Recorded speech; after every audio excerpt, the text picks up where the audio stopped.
Hi, this is Bayega. I'm doing this for you all because I know most of you have pinged me about finding a budget solution, or giving us suggestions for a budget solution for this particular build. I do note that the unbreakable jewels are kind of unattainable for most players at the moment, and this is what I would be doing if I didn't have them. So I'm going to show you exactly what this POB entails. This is a budget Flamewood.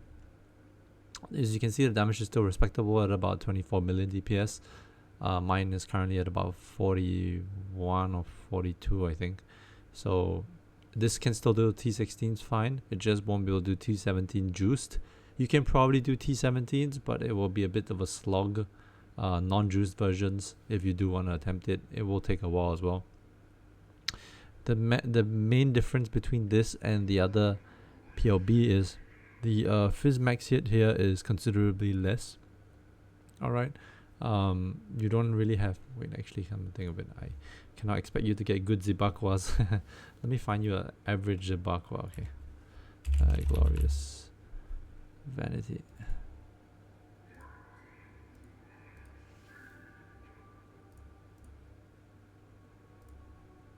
Okay, let's go for some random ass Zibakwas that doesn't have anything. Yeah, that sounds about right. Okay. Alright, so this would be my suggested setup for you if you are going to attempt this build, and this will be the budget setup. If you look at it, Dawnbreaker with 20 fizz. Okay, let's be even more relaxed on the budget. Let's say it's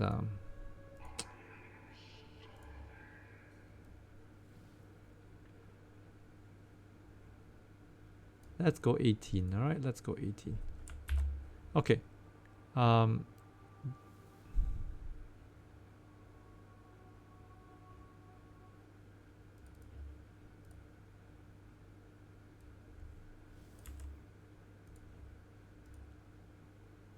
Okay, let's do this. Okay, Darkseer, 2 life, 1 mana, pretty more easily attainable.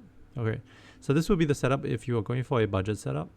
This takes into account that it minuses all the expensive jewels, ascendancy jewels. It also deals with the fact that you probably won't get the same chest armor, so no lightning coil.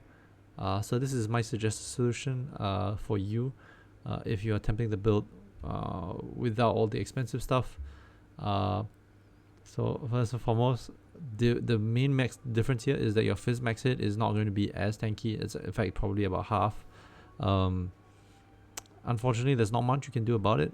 Fizz is actually one of the harder things to solve for. You can definitely get more armor to deal with like bigger fizz hits, but I think getting higher elemental and chaos is probably objective here. It is probably more easily attainable as well.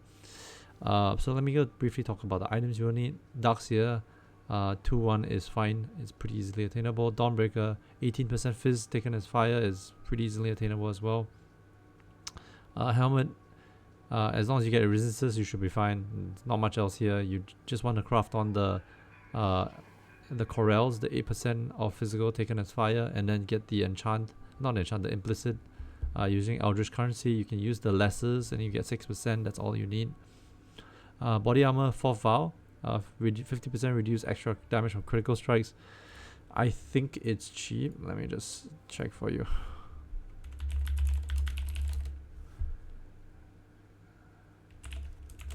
Reduce.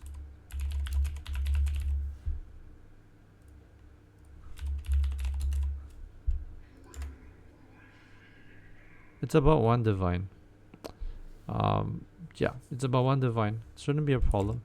So you can get this for 1 divine, and you can just grow up one yourself. I mean, up to you. But yeah, I would suggest getting at least a minimum of 50% less extra damage from critical strikes. With this current patch, there's a lot of critical strike mobs, and you kind of want to deal with that. Black Zenith, you can craft this yourself. Just buy them in bulk and corrupt them. Should cost you 1 div. Legacy of Fury, pretty much 10c, no implicits, maybe 20c at most. Ashes of the Stars, I saw this was like maybe 1 div or maybe under, I can't remember. all you're looking for is as high a quality as possible. You don't really care about experience. Quality will help you boost your damage on your Flamewood. Will also give you a lot of quality of life on other things as well. Rings are whatever res and life you can get. So you can definitely save money there. You're quite overcapped on res. Belt is immortal, flesh, and you just get one that's not perfect pretty much, and you should be fine. Flasks are the same as the old setup I have. You can craft these yourself. You can buy them. I would suggest crafting them. They're usually quite attainable. You want this Warcry jewel? You can craft it yourself, or you can just buy one. But buying one is probably a div, so just be mindful of that. Yeah, these rare jewels, the ones that I've included here, are 1C each. I checked the market. You should be able to get them easily. All you want is maximum life and totem life. If you can get res, stats, whatever, please go ahead and take it. Watcher's Eye here, the only thing you care about is reduce extra damage from critical strikes while affected by determination. The rest is all just fluff, right? You want to make sure your critical strike, basically the amount of extra damage you take with critical strikes is the same as when you take a normal hit, and the reason being is because a lot of stuff in Necropolis has like random ass crits that will one-shot you if you don't have this. So for sure you do want some way of mitigating critical strike. If you get something like 45 or 40 to 45%, you can get 2 int nodes here. Oh shit, not enough int nodes. Okay. You can get these nodes. Hopefully you have enough int, but you can get these nodes to replace the int ones with reduce critical strike damage. But if you can find one that is like 50%, which I think is pretty attainable for the Watcher's Eye, you should be able to get 100% altogether with the chest and this. Another 1C rare. Okay, Glorious Vanity Zibakwa, I think should be pretty cheap right now. If you're getting a random ass one, you don't have to go for the expensive ones. This with 4 Vow means that you have very good ally. You have very good ability to tank ally damage, even without Unbreakable. So I would definitely suggest this. Yeah, so the main difference between this and the build I have is that you don't have as strong as ways of dealing with fizz hits. But all in all, the stats should be relatively similar in the sense that as long as you don't... I mean, the Mage Blood version I have is just insane, right? So, but if you don't consider the Mage Blood version, this is pretty competitive with what I had previously. Yeah. With 24 mil damage, you should be able to map fine. Juice mapping is also okay on T16s. Just be a bit mindful that, there may be some things that are a bit annoying to kill. So, bait them into other packs and blow them up, or just run. Yeah, but all in all, this is still a pretty solid build. You can get it by about level 98. And I think the estimated cost of gear here is less than 15 divs. So for this 15 divs investment, this amount of damage as well as this amount of tankiness is quite good, I would feel. Yeah. Alright. Hope you enjoy this. Oh, this build has the budget setup has one distinct advantage because it does run Zibakwas. You can deal with pen a lot better than the build I currently have. So like if you have,